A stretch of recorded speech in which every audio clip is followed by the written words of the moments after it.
Good evening, everyone. Time for another silver update. This is the weekly chart of gold provided by netdandy.com. You can click on the link below. Now, I've drawn a couple of trend lines here. The first is one that corresponds to the major correction in the MACD that occurred in 2008. This is basically the financial crisis here. What's interesting is that it doesn't seem to be a very large blip on the chart, but back in the fall of 2008, gold actually bottomed and started to rally. And that's, of course, the safety plate. Now, this correction here is actually larger, but you can see, nevertheless, that we have rising trend lines in these smackdowns. And you can see we're actually back to nearly 50% of that correction is already been repaired. Now, the other trend lines are the MACD, and you can see here that the move from here to here brought us to an all-time low in the MACD. We've seen the same thing now. We have a decreasing trend line here. You can see the distance between the blue line and the red line is very, very large. So the bounce has occurred already on the price. The bounce has not occurred on the MACD. So this tells me that a significant bottom is being formed, and this may be the largest bottom that we've ever seen in the gold market. Something like this. Now, if that's the case, then we're off to the races. I think, of course, silver is going to follow. But as we'll see when we look at Jim Willey, this appears to be a desperate gambit by the powers that be to try to maintain this corrupt system that they've built. And, of course, they have built a house of cards, a castle built on sand, because they've actually convinced themselves that they have the ability to change reality, when in fact they don't. Really, the only thing they have is the ability to lie, and ultimately their lie is going to be exposed. So let's look at the latest Jim Willey here. There's a lot, but I wanted to cover this gold market ambush. Before I do that, I want to make an apology. I had both of my sites hacked. Both the silver channel and the Bitcoin channel were hacked. There are people who lost some Bitcoins because of the Bitcoin stuff that was posted, and it was very difficult. I spent the entire day trying to get everything back. I'm going to have to go to complete two-factor authentication on everything I do, including all emails. That means whenever I check email or check the website or check anything else, I'm going to have to receive a text message on my cell phone. So that's the type of level of hacking that is going on. Now, I can't even share with you some of the incredible things that the hackers are doing right now, and you tell me who is behind the hackers. But just suffice it to say that from various sources that I've heard from, this definitely gives support to the Chris Duanes of the world, and I'm a big supporter of the Bitcoin, but nevertheless, something that involves computers is subject to being hacked. Not the Bitcoin itself, of course, but any accounts, including your bank account. And this experience has taught me that we are very close at any moment to having all of these digital accounts just simply go to zero, and there be an entire reset of the system. If people really knew the power that the hackers already have and the battles that the banks are doing behind the scenes, they would be absolutely speechless. But let's look at the Jim Willey comment here. Ambush of the gold market in mid-April reported as a massive sell-off. The gold market sell-off was as shocking an event as it was pathetic.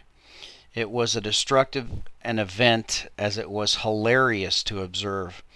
The bankers committed suicide on the global stage.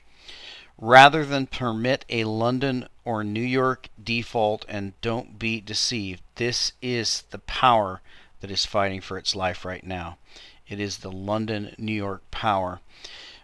Gold market default, they committed a grand illegal act by selling $20 billion in gold through paper certificates in 2 days. The grand sale was executed without benefit of any metal changing hands, without promise of any metal changing hands, with full protection by the U.S. government for its criminal actions. The ambush attack did not net more than a handful of gold bars from margin calls, themselves mere paper entries. The consequence is vast and has brought huge changes to the entire monetary stage. A tremendous increase has been seen in gold demand from Turkey to India to Mexico to the United States to Japan to China to Thailand to Singapore. The corrupt bankers avoided a default, but they assured a more unavoidable future default by lighting a fire of global gold demand on the physical side with bars, coins, and jewelry. Gold contract defaults will spring up everywhere. Lately, even for the chairman of the CME, I don't know if you followed that story, but supposedly the chairman tried to take delivery and was denied. Group on his own contracts held. They exposed the paper gold sham based upon gold futures contracts. The most powerful consequence is that the banker syndicate has revealed the absent link between price discovery and gold delivery. They have therefore ruined the essence of the COMEX and the LBMA. These are now discredited organizations, and it's my belief that probably this year these will be bankrupt organizations. Gold market rendering it a perverse playground for criminals.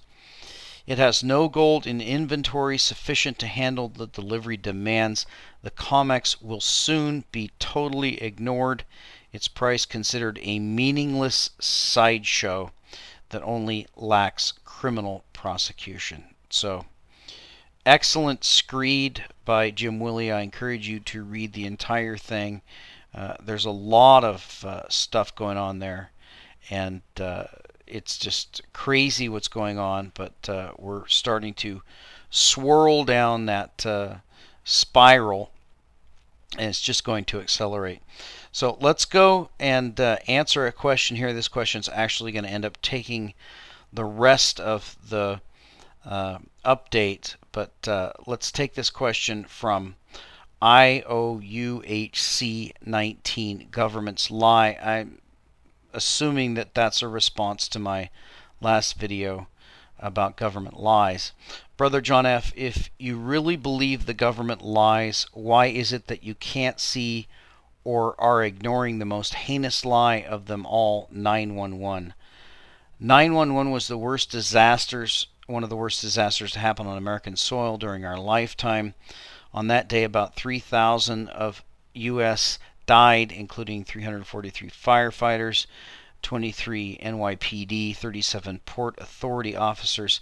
Since that time, we've had the Patriot Act, bank bailouts, TSA, National Defense Authorization Act, the war in Iraq, Afghanistan, Predator drones killing innocent civilians, saber rattling about Iran and Syria, the housing bubble, companies like MF Global operating with impunity, plus gold and silver manipulation.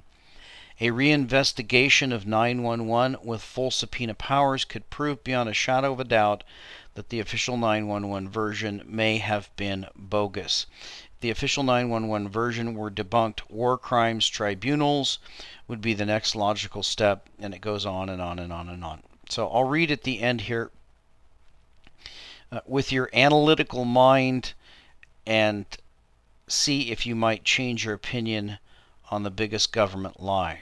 So I'm not really sure where he got his opinion about what my opinion is on 911, but Clearly it was not from anything I've said, but to just give you an insight into a lot of the people who are talking about 911, I will use the term newbies. These are people who are new to the conspiracy game, and it's actually been around a very, very long time, much longer than they can imagine. So let's go here to InfoWars. Of course, this is Alex Jones's site, and I don't support Alex Jones in everything he does. And some things I do, some things I don't. But this one's from Kurt Nimmo. You can go on the internet and find a million of these. This is a history of false flag attacks, state-sponsored terror. It starts with Nero, of course blamed it on the Christians. You have the Spanish-American War and the sinking of the Maine. There's the sinking of the Lusitania. There's Hitler's burning of the Reichstag. This Gleiwitz incident, Lavon affair, Operation Northwoods. There's the Gulf of Tonkin, which was the opening of the Vietnam War. It's openly admitted by all government sources to be a false flag event, Operation Gladio, etc. So this is nothing new, and let me show you how small of a thing it is in the big picture. This is an article from R.J. Rummel. This actually goes back to 1994. So think about that. This was written in 1994. So if you think these things are new, then you're kidding yourself. They may be new to you, but they certainly are not new. Now this is the number, the total number he comes to. You can do your own studies, come to your own conclusions. I have no idea whether these are accurate or not. But his conclusion, 169 million people murdered by governments. So that's going to be more people murdered, more death caused by governments, their own governments, than any other single cause by a factor of 10 or even 100. And you can look at some of the things that are listed here. In the Soviet Union, they killed 61 million people. That's a number that's so large your mind can't even grasp it.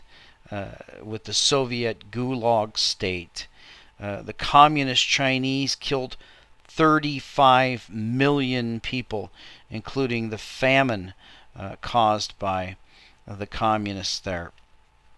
The Nazis killed an estimated 20 million people, and we have the smaller ones here. Japan, 5 million murdered. The Khmer Rouge in Cambodia murdered 2 million people. In Turkey, nearly 2 million people. So it goes on and on and on and on. So I'm not really sure why people think that I don't believe that governments are behind all of this death and destruction. It's pretty clear from history that not only are governments behind the lies and the rigging of the markets, but governments are behind the deaths of countless innocent people. So that's a very sad thing, but it's a sad reality. A lot of people hope that there's going to be a different future on that. I don't really think so. But again, we're doing our best to try to educate people as to what has happened. Of course, you know the saying, those who fail to learn from history are doomed to repeat it. Hopefully we're not doomed to repeat some of these horrible periods of history that have been much worse than what we're looking at right now. So back to the gold chart, it's very clear that gold has put in a major bottom in my mind.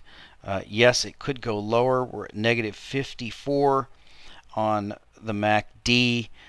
We hit a positive 100 plus on the upside, and so but we're definitely quite a bit lower than the correction that we had in 2008.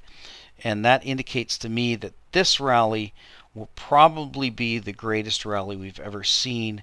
And once this turns up here, we're going to be looking at a massive rise. So for those of you who are very depressed and sad and worried about things like that, and it can get you upset and depressed and worried about things like that. So people have often asked me why I am not really impacted by things like that, and I'll just go ahead, for you people who aren't religious, you go ahead and tune out now, but I'll go ahead and read this to you. This is why I don't really worry about things like that. So this is from Luke 12. For there's nothing covered that shall not be revealed, neither hid that shall not be known. Therefore whatsoever ye have spoken in darkness shall be heard in the light, and that which ye have spoken in the ear in closets shall be proclaimed upon the housetops. And I say unto you, my friends, be not afraid of them that kill the body, and after that have no more that they can do. But I will forewarn you whom ye shall fear. Fear him which after he hath killed hath power to cast into hell. Yea, I say unto you, fear him. And by the way, that was spoken by the same one who has that power. So the same one who spoke these words is also going to make sure that whatever they have whispered in the ear, whatever they've covered up, whatever murders and treachery they perpetrated throughout history, it will be open for all to see at some future point, and it's not going to be worth it. And we'll talk to you next time.